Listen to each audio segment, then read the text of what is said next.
really know. Like this is kind of like uncharted territory for me as well. And I mean, we can't just like dump them off in the forest, though. Why not? I guess we can. Why don't you hang them from the trees while you're at it? Make a What statement. is your problem? He doesn't want you to kill anybody, but he also doesn't want you to desecrate the Yeah, dead. like they're already dead. So the problem is we could take them out there, but then there's a chance that there's threatening people out there in the forest right now, and like that's extra work that I don't really want to do. I mean, yeah. Don't listen to Ice. He's not even here. Do what makes sense. Yeah, I mean, I think that does make sense. So you said there was a third body out by the fence? Your father says to you. Yeah, and I nod and I kind of point like in the direction that it is. All right. He kind of sighs. He doesn't seem especially thrilled to be going to get a dead body, but he says, I'll go get the wagon, bring him over to the other two. If you can light him up, then let's do it. Sooner better than later. This is the worst. I hate it. I also hate this. Light it up. This is reminding me of the scene in Pulp Fiction where they hire like the cleaner to like come. Yeah, it is like that. And for dinner, we'll have a Royale with cheese. The blood everywhere in the car. It's so funny. Yeah. Oh, man. So he heads off outside to go get the wagon and the horses that he hitched up when you guys were finished with the water earlier today.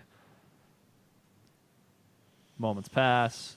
Kind of an awkward silence in the house. Your mom goes back to finishing the dinner dishes that she didn't have much of a chance to when this all broke out. I'm going to go out and like collect, I don't know, scraps of wood or something that I can create a fire with. Very quiet. This is going to smell good. Also, can I like set it up a little ways away from the house? Because I would do that.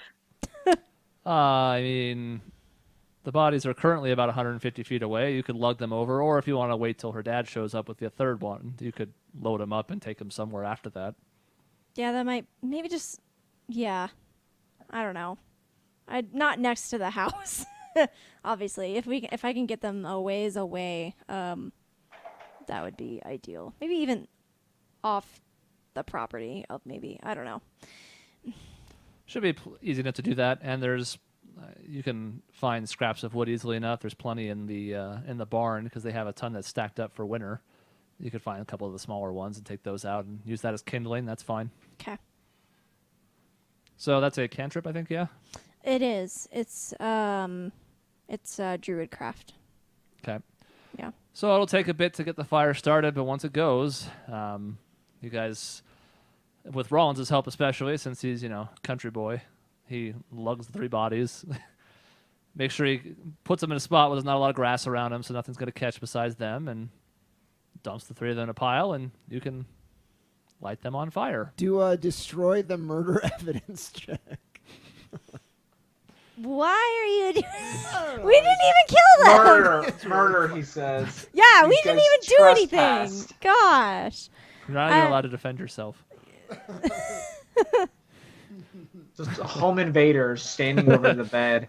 And Isaac would be like, well, don't hurt them. We don't know what's going on. Yeah, Maybe like, they're here I'm to not give us even cuddles judging. in the middle of the night with their blades out. I swear I'm not judging. I would do the same thing. It's so Okay. hilarious, though. Why? Because he doesn't expect it from you is why. Okay, I guess. I'm just... I think this is probably the first time in his life he's heard the words dispose of the bodies come out of your mouth. It's so funny because Lena's just being practical, like super practical, and it just makes me laugh. But, Not the first time, but it's the first time they've ever talked about it again. yeah. That's true. It's been some time. Yeah, so I'm gonna light them up. It's not great, and I'm not a Light huge him up. fan of this, but Phrasing too. Toss the lighter on them. A Zippo. Just pour lighter fluid on them. Yep, and then make a trail of it, and then walk away, flick a match on it, and then keep walking. yeah. Sunglasses come on. Oh man. So it takes you a moment with your druid crafting because it doesn't produce the biggest or strongest flames, but eventually the wood does catch. Their bodies are quickly engulfed in flame. The smell is awful. In fact, make a Constitution saving throw. Okay. Am I over there too? Like, should I also? I don't know. Are you? You haven't said anything. Surprisingly, I if mean, you roll yes, a 1, probably. you think it smells great, Yeah. actually. You're like, how does it taste? I didn't do a save. It's a save. A 15. Okay. And I rolled, who knows, because it's just, hanging out over Oh, here. good. Yeah. 8. So as Lena finishes getting enough flames for them to catch, you guys kind of step back, and it's weird. You're almost kind of transfixed because this is unlike something that you've seen before. And as the smoke starts to pour out, both of you kind of just feel that momentary like retch in your stomach. Mm-hmm. Grail, it's almost bad enough that it's sort of like in your throat, and it's like you're able to kind of swallow it back down, but for that brief moment, you're kind of like, Girl Gross. couldn't tell if it was the guilt or the smell, but she could no longer keep it alive. Where did that come from? Why not both? Who's there? Your father, essentially, he's got like a longer sleeve shirt on and stuff. He just pulls the shirt over his mouth. Yeah. Doesn't seem to want anything to do with breathing this stuff in. I am gonna crouch and like put my arms on my knees, and then just kind of have my head rested in my knees, kind of blocking my nose so I don't have to get the smell either. But I'm also looking a little, I don't know if upset's the word, but just like not happy about this whole situation. She's more bothered by the fact that she's burning trees. Be completely sure about that, though. A couple of minutes pass. You see the 3 of their force ghosts standing alongside the fire, looking down at their dead bodies. I wasn't expecting that. And after a couple of minutes pass, eventually all you see is a pile of ash And Hayden Christensen. CGI'd in.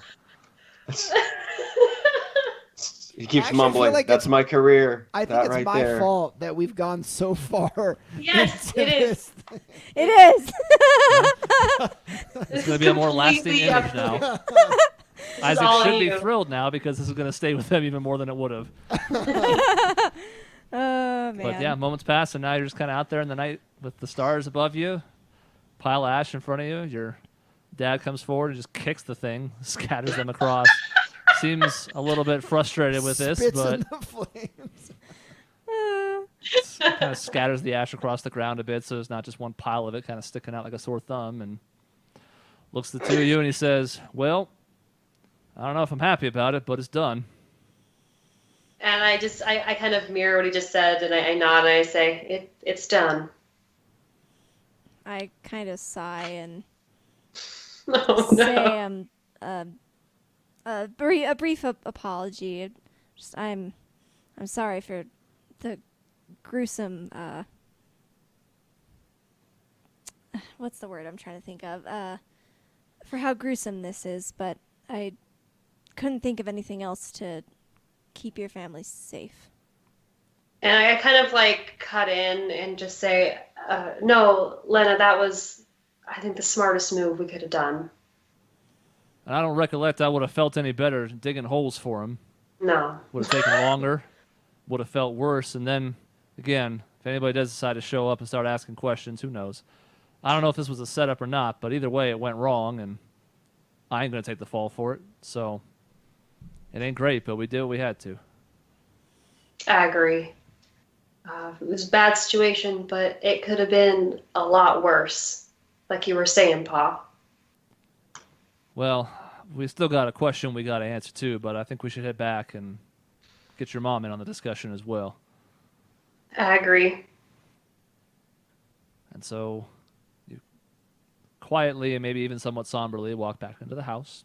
It's only like a minute or 2 walk. It's not super far. Your mom has closed the windows, even though you did move it a decent amount away, just to make sure. I mean, Yeah. yeah. And she kind of looks at Rollins, and she just shrugs her shoulders. She says, well, that's that dealt with, but what about those other two? He says, yeah, I don't know either, but I mean, it's possible that they meant exactly what they said, but I doubt it. But the question is, what were they doing then? And how long till they come back? It doesn't make a lot of sense to me. I also wonder this, and honestly, before they showed up, I was feeling so comfortable with leaving you two to the ranch, and I'm conflicted. What are they? And I'm just kind of like stuttering. At this point, I think I'm kind of like tired, but I'm also like frustrated, and we didn't get the answers we wanted, so I'm just kind of like beside myself a little bit. Makes sense. Yeah. Your dad has seemingly been getting like increasingly annoyed over the last 30 minutes or so. Like, you first saw the hints of it a while back, and you can see him now.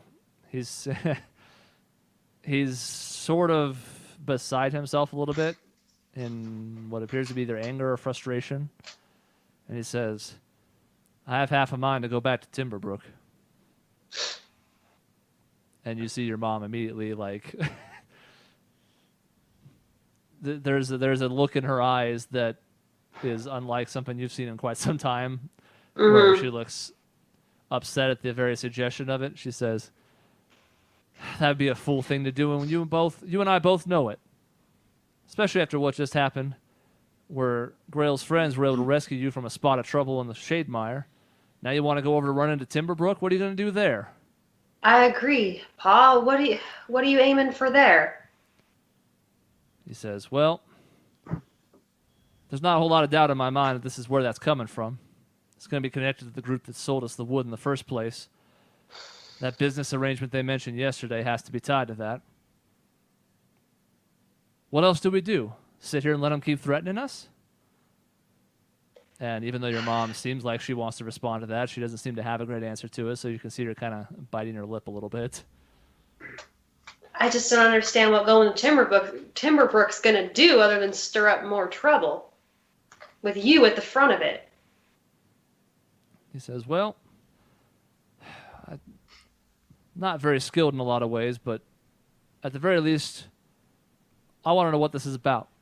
Maybe there needs to be some kind of new arrangement. Maybe they're not satisfied that we've given them enough for what they gave us back when we were in a spot of trouble. I don't know. But I'd rather get some answers than let this keep lingering over our heads.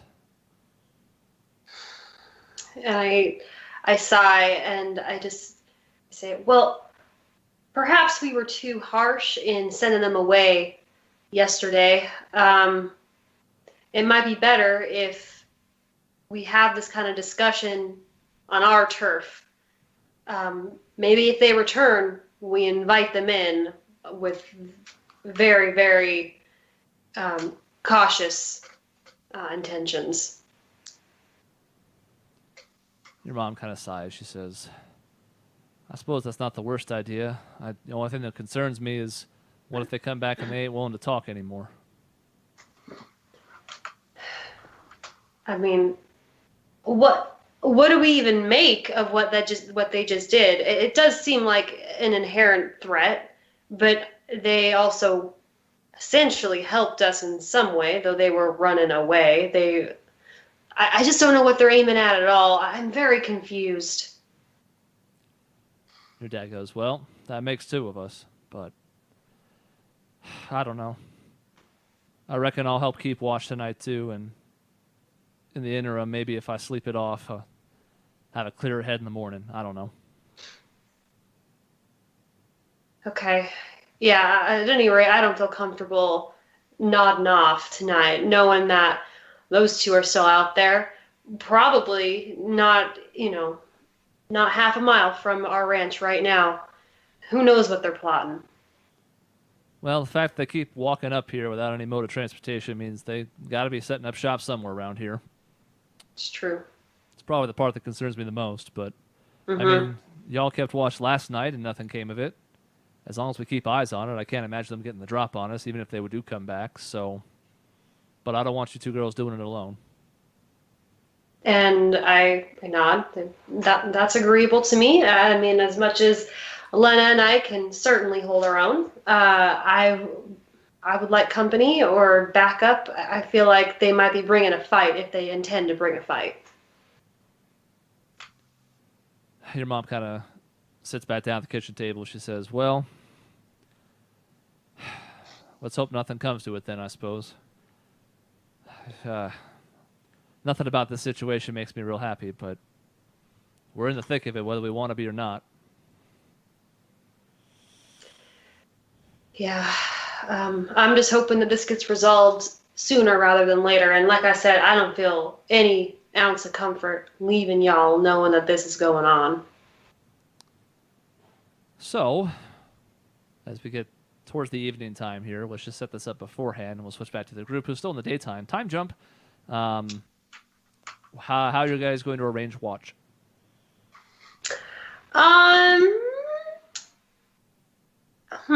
I guess I will defer to my dad to see, like, when he wants to, and then we can fill in and overlap accordingly. But I think he should have, like, pick since he's an elder.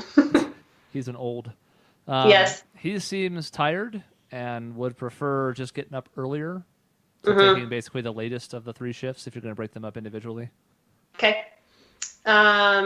Makes sense to me. And so what I'm thinking is, like, we do individual shifts that overlap a little bit so that we're together at certain points, but not at all times. And so I don't mind. Well, I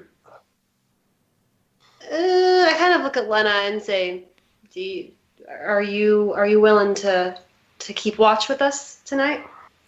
I nod and say, yes, I actually wouldn't mind taking the first watch if that's all right. And I look at my father, and then I look at Lena, and I nod. And I say, I think that's agreeable, and I'd be happy to wake up early and do some rounds around the ranch with you before I take on my portion of the watch as well. I nod and thank you and say that would be, I think that'd be the most efficient way to do it. Okay. All right, so you guys can kind of stagger those so there's some overlap. We'll come back to that later. We switch back to the other team, Tessie and Thea, Isaac, Karash. As you make your way towards Glen Kogo, you've had some breakthroughs, especially with Karash on the way over with the teaching process. Beyond that, Thea is just kind of shooting the shit with you, Tessie, and you've basically caught up at this point, so now it's just kind of enjoying each other's company because she also seems to be keenly aware that time is quickly approaching an end. As you start to see Glen Kogo on the horizon, couple things stick out. Make a perception check. I'll describe the basics, and we'll see if you guys pick up anything else. I'll do Thea's real quick. 3. So she is very focused on the horses and Tessie. So I'll have you guys tell me the results in a minute. But so Denard was not an especially large city. Isaac and Grail are the most familiar with it. Grail's, of course, not here, but you two actually spent a decent amount of time there in your travels in the pre-stream section there, about a week or so. So you know cities of this size. It's bigger than Willowdale, for sure. Willowdale more of like a hamlet or a village, if anything else. This is an actual city, but the thing that kind of stands out to you is how regular everything looks. Other cities at this point, like a Falstock, seemed relatively technologically inclined, had a lot of street lights and such. Someone's falling down the stairs. Oh, well, that's actually literally happening, I see. Those cities seem to have like their own like sort of spirit to them. Even Willowdale itself had that whole like grassier interior that made it kind of stick out. If you're looking for like a touristy list of destinations, that would be the selling point. At least from the exterior, nothing about Glen Kogo really sticks out. The houses are not especially tall, especially large. They're all 1 or 2 stories of decent size. Like there's a respectable amount of wealth in the city, but nothing. There's not a lot of mansions or anything huge. No sprawling buildings. The biggest thing that sticks out, honestly, even as you just approach it from a distance, is that unlike some of the other towns you've been in that have had at least some kind of like marketplace hub or big gathering place or large inn of sorts, this one seems to be almost all houses. There is one exception in the center of town as you kind of approach it. You can even see, because the path that heads in between these houses that you can see, is what appears to be one rather large building. Don't know what it is from here. What's your guys' check? It was 13 for me, I think. It's normal. Too normal. What was the check? Perception. Perception 13. So 13, 13. You That rolled a makes 3. a lot of sense. My check is 22. Dude. Okay. So in the mid-afternoon sun, the thing that you can spot that nobody else can, Isaac, is that there do appear to be guards posted at the entrance to town. At least this side of it. You can't really see around to the sides or the back to tell if this is constant throughout. Beer delivery. You can't really tell if this is a thing at all the entrances because you can only see the one for now, but there does appear to be a guard stationed on both sides of the entryway into this town. Heads up, group. There appears to be guards at the entrances. Tessine, it's probably too late for you, but Thea, I think it's time to turn up the charm. Tessine actually shrugs. And Thea kind of chuckles at this. She goes, well, you know, sometimes even old dogs can learn new tricks. Just flabbergasted at the unnecessary amount of shade being thrown his way right now. She does slow the pace of the horses ever so slightly, not to the point where it's like, you know, a trot or anything, just a little bit so that, you know, they seem casual as you guys approach. She says, well, anything planned here or just going with an honest front? Thea, I am as prepared for a ruse as the next person. So if we want to go with a full-on gimmick, you let me know. But considering our company, it might be best to just go straight forward. She says, well, I don't know much about the town either, but if it has as much to do with financial stuff as I've heard, then this doesn't seem too out of character for it. I suspect they would want to be cautious. She keeps on riding. As you guys get closer, there's a decent amount of people out on the streets, which is nice. I mean, you can kind of see into the town now from here as you're maybe, 50, 60 feet outside, yet having not yet breached the wall or, had approached the guards yet. But decent amount of activity in the city. Probably a little bit more than you might expect for a town of this size. If anything, it's sort of like the anti-Falstock. Falstock did not have a lot of people, and they didn't want to meet your gaze, even though there's a big population there. Here, even though you suspect the number should be much lower, there's a buzz to the city. And not necessarily an unpleasant one either. As you guys approach the gates, there's a couple of guards there who have guns at the ready. God damn it. They're becoming more widespread. Who knew? And neither of them is in an especially defensive stance or anything. They're just there with the guns at the ready, but they're not pointing them at you or anything. It's just kind of like, yeah, we're here. As the cart approaches, one of them calls out and says, "Oi there, what's your business?" Tessian will just speak up anyway. We're just here to perhaps gather some supplies, stay the night, and go about our way. Guards kind of look at each other for a second. One who addressed you nods. He says, "Very well. Welcome to Glen Kogo." Oh. They don't really step aside per se, but they sort of like turn their shoulders in a way that basically says, "Yeah, you can enter." And then they shoot you in the back. So while the farm group is like having an existential crisis, our guards are like, "Yeah, you can go through. Yeah. Have a great day." Which is all the more reason to kill them and burn their bodies. Like the whole town's just gonna have to go. So Thea pulls the wagon inside and then kind of brings it to a stop just so you can survey the town. A lot of it confirms what you could see from the exterior, which is a massively residential district here. Whatever business appears to happen in this town does not. You don't see a lot of like little storefronts and the like along the way. It's almost all houses throughout as you head in this main path that kind of goes to the center of town. There is that one large building, still only 3 stories tall, but one large building that kind of looms in the center of town.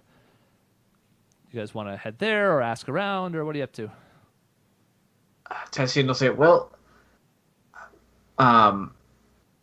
Thea, I'm not sure where you plan to get off, but I suppose we should head towards an inn or something to see you on your way. Well, and she kind of looks up at the sky. She says, I suppose at this hour, maybe I'll stay one last night. If you intend to stay here, at least.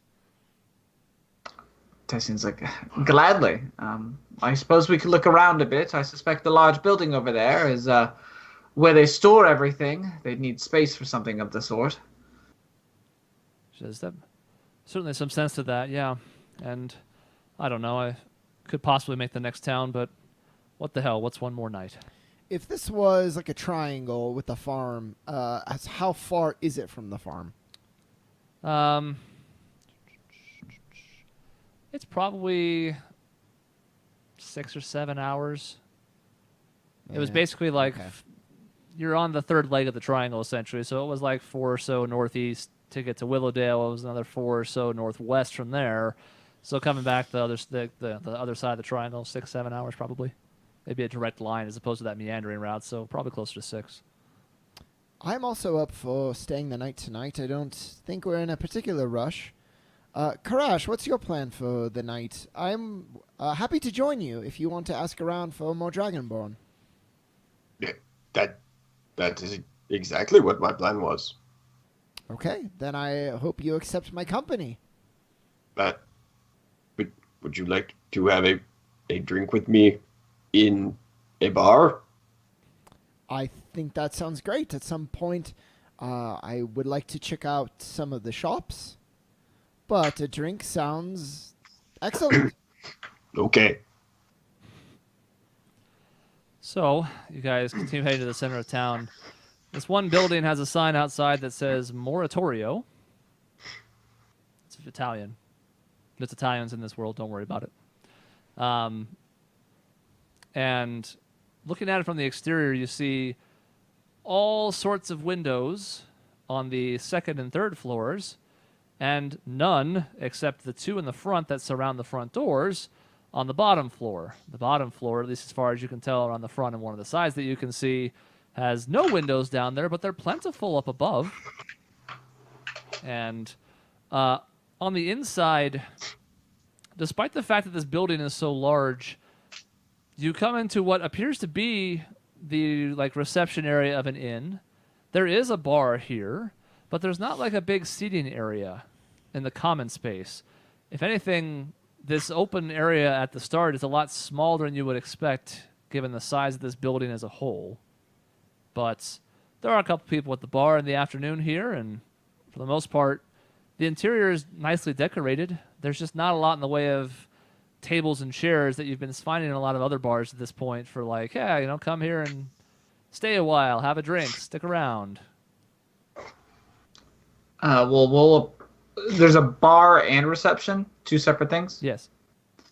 Tessin will go to reception, I guess. Okay. See who's there, I guess. Bar time. I figured. I'll follow your lead. Okay. Thea heads off with Tessian because the pairings work better that way. What are you going to say, Devin? Okay. My head is on a swivel. I don't think it's likely that we will just see a Dragonborn chilling in the bar, but you never know. So I'm looking around. Is a middle-aged woman, somewhat heavy-set, greets you as you approach Tessian and Thea, and says, "Hello there. Welcome to Moratorio. What can I do for you?" Tessian's like, yes, well, is this, you'll have to forgive us. We've never been here before, but is this an inn or something of the like, a tavern? It is, yes. It's something of both. We have customers who keep things in some of the rooms downstairs that are forbidden for guests, but we also have an inn here, and you are welcome to stay. We have plenty of rooms free. Would you like 1 or 2? Tessian's like, yes, 2 rooms, if you don't mind. She saw the 4 of you come in, so she goes, "We do have some rooms that have multiple beds in them if you'd like to share one large one, or if you prefer, we have two regular rooms. Either way.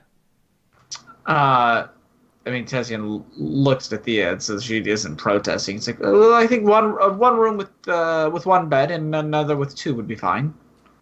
She nods. Very well. Just 3 gold and 2 silver, please. Tessian pays the nice woman. She hands you a couple of key cards. They give you access to the diamond level where there are free hors d'oeuvres. Ooh. This forbidden area is intriguing. Well, Tessian takes whatever keys he thanks her and takes whatever keys are there. She hands us or whatever, and then he's gonna go join Isaac and Karash. I guess there's. Okay. Does give you a couple of keys. They have the room numbers on them, so you're good to go there. Karash, as you and Isaac head to the bar, which is really not that far from the reception desk, given the size of the room, but still,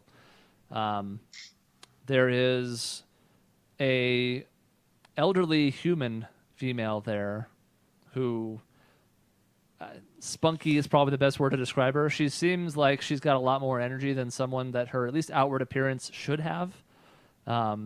And you can see like the grayish, almost white hair that belies how many years she's been alive, but she's striking up a conversation with somebody else at the bar as you guys approach. I'll wait politely. Okay. Ma'am. Mom. Mommy. Boo, Mommy. boo, boo, boo. Yeah. Beer! And that's how Crash got thrown out of town. Yeah, I know. It was a short stay in Glen Cogo. I'm glad I described it. And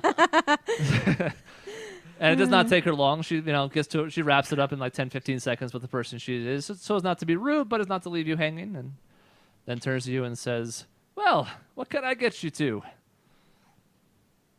Hello. I would like an ale for myself and my friend, and your ear, if you have time. I wish more people took things literally like Karash did, so I could play off that. But Well, literally, Isaac was going to say, "Howdy, ma'am." He doesn't mean your ear in a literal sense. We were just hoping to have a quick conversation with you. She looks over at Isaac. She says, "Well, aren't you charming? 2 ales it is, coming right up. We'll see about the ear. Give me a second." And she turns around. There's more where that came from. She gets those 2 ready, and essentially, by the time she turns back around, Tessian and Thea have also joined you there. She acknowledges that Tessian and Thea are there. Tessian will order a wine. And so will Thea. She's going to have whatever you're having. Okay. But she's still not going to let you mess with it. No. Oh, wow, we got some classy folk around here. Tessian just looks. She's like, "What is this even?" But I look to the bartender when I say it. Mm-hmm. She kind of laughs. She goes, "Well, we get all types in here, I suppose. It's not the liveliest place, but we get some interesting folks coming through here." Yes, we all can't be as down to earth as some people. Yeah, that's always been a problem of yours there, Tessian. Hey, speaking, ma'am, of all types of people running through here, we're actually looking for a few. Maybe we're thinking you could help us. Well, I don't know how much help I'll be, but I'm happy to try. What are you looking for? Karash, take it away. But we are looking for my family, people that look like me. Have you seen any Dragonborn? She kind of thinks about it for a second. She says, "Not all that recently, no. There was one of a different color a couple weeks ago, but I can't say I've ever seen a blue one come through here. Certainly not in the last 6 months or so." There was one 6 months ago? Somewhere maybe between there and a year. It was a while back, but I couldn't say for sure, but it was definitely not recent. Do you remember the name of that person? I don't, dear. I'm sorry. Oh. You said he was green. Did you say he was green, or No. did I make that up? Yeah, she's like, What can you tell us about this Dragonborn who was maybe not green? well, from what I remember, and it was a while ago, he was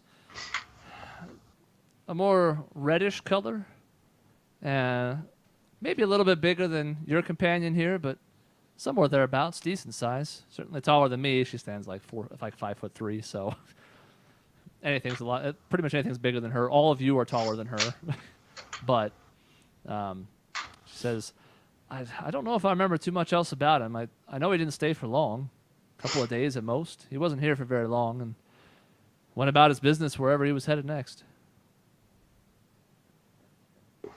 Well, thank you for your time. Is there anyone else in town who might be wise to speak to about such things?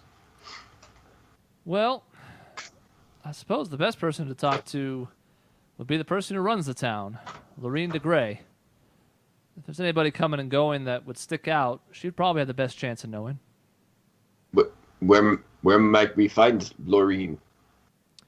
She has offices here when she's in town. I haven't seen her today, but she could be about somewhere. I'm not entirely sure. What do you think of Lorene? Does she do a good job of running the town? Oh, I think most people in Glen Coco are a fan of Lorene. She's been around for about a decade now, and I think most people are pretty pleased with how she runs the city. And I mean, we do okay for ourselves here. I don't think anybody here is what you'd call rich, but most people make a pretty good living. Good. I'm darn glad to hear that. I have one more question. We're looking for a boy, and I just describe. I had his name, and I'm like making myself forget it. It's not Holden. Holden. Oh, his whipping boy. No, it is Holden. Oh, It's Holden. It is Holden. Okay. I'm asking for Grail's sake. I see. And she thinks about it with the description you got, and she says, I don't think so, no. I mean, it could be somebody who came through, but at the very least, I haven't seen anybody like that recently, no. Anyone else wearing those blades colors? I don't think I say blades, but I do talk about anyone else wearing the outfit that I described Holden being in. Tessian will clarify, though. He will say, we've run into a group of rather shady characters recently, known as the Blades. They've been causing trouble, and we'd like to avoid it if we can, but you should be aware. So if you've seen anyone like that.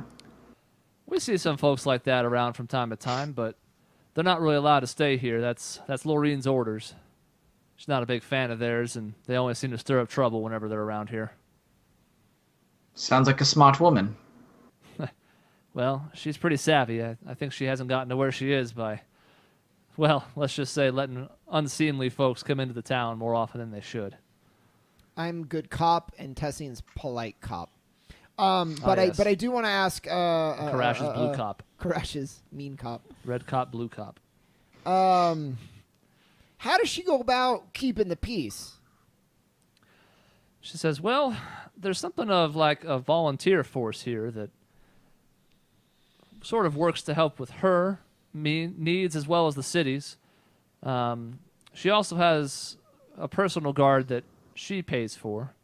You might have seen them at the gates when you came in, but between people trying to do their best to help out the city inside the walls and then her guards protecting the outside and some of the places inside this building, we keep a pretty tight ship around here. Good old homegrown security. That's what I like to see, huh, Tessian? Not all these monarchs and dukes and leaders dictating everything. That warms my heart. Yes, a defense force run by the people is certainly a way to do things. Like Black Harbor. It's refreshing. She, the bartender sort of keeps this in stride. She does kind of say, like, I would be careful. I mean, Lorene is a countess herself, so just don't be too critical of the style when you happen to come across her path if you see it through. Where can we find Lorene? Is it you have to set up a meeting, or you just pass her in the market? Well, as I said, I don't know if she's been in today, but you could leave a note with us, and she comes here frequently when she is in town. It's one of her main places of work, so if she passes through, we could inform you at your earliest convenience. Well, I don't see why not. We're staying the night here, after all. So, yeah, why don't we give you our names and you can make a note? Very well, and she asks for each of your names. Isaac, what name do you give her? Frederick Chillin. Is that a double L? Yes. That's beautiful. Not Funky Chillin'? Chillin. And then everybody else gives their name. Tessian gives her his full name and title. It does emphasize that this matter, the Dragonborn, are of some importance to my family. So we would like to discuss this with the Countess at her, nearest convenience. Oh, please make sure to not omit the third with Tessian's name. That's very important. It's the second, actually, but yes. Thea just laughs as this unfolds. She does not want to take either side in this one. But she's happy for the carnage. Mr. Chillin. Gives her name as well. I'm Karash, Paladin of Cord!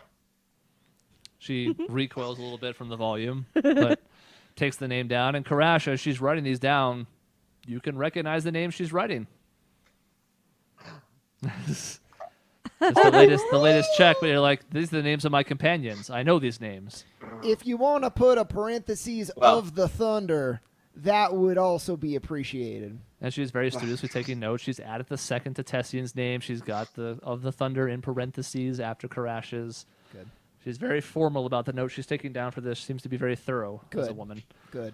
And she makes the note about, your business and your connection. And she excuses herself for a second, goes over and hands it to the receptionist that Tessian and Thea talked to earlier, and comes back and says, well, I hope you all enjoy your stay. Y'all, I'm too stuck in the ranch mode.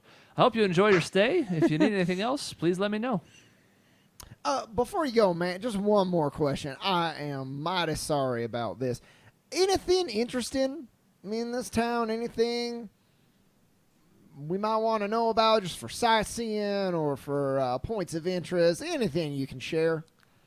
It's kind of a sleepy town overall. I think most people go to Willowdale for their entertainment. They have a festival, seems like, every other week over there. But here it's folks who just want to live a quiet life and work and make a living. And honestly, the biggest side of the town is the building you're in right now.